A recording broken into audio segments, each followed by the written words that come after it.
As you're absolutely encouraging the women, as we should be, I do want to say to the men, we are not trying to say that you do not have position or authority, or that, Absolutely we're not. not stealing that. It's more of that women have that for themselves, and that it is very much that, as you had said earlier in the show, that we all have gifts. And if we are not all using our gifts to the best of our ability, that's kind of an affront to God. Like, we Hmm. should be diving full into whatever God gives us. And I'm going to tell, and maybe some of you won't like what I'm going to say here, but some of the men who are in leadership, quite frankly, that's not your gift and Mm. shouldn't be there. And I think we had talked about this a little bit on the pre-interview as well. Hmm. And Hmm. so, but culturally, if we had talked about culture as well, we are taught that the men are the leaders. And so I think men kind of get pressured to step into those roles more than the women do. And you Yeah. feel like that's kind of what I'm supposed to do, quote, supposed to do, right? But if that's not your gift, I'm just want to, give men an out a little bit here. It is okay to follow in some places. If you have gifts to support other people, then support them. That is where God wants you. You do not have to lead. Now, if He calls you to lead, absolutely do it.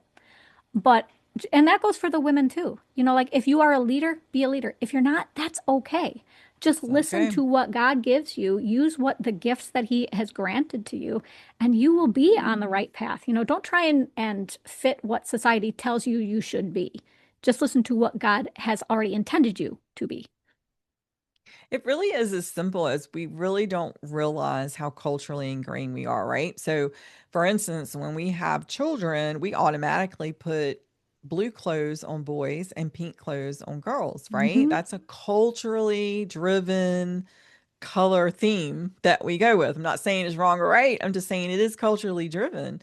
And I just would say to the men who are listening, like, hey, if you are a big, strong, leading me biblically, I'm going to follow you all the way. I don't have a problem with my brothers in the body who are strong Christian men, strong Yes. leaders, leading from love, leading from sacrifice. There's no woman on this earth that wouldn't follow a man like that.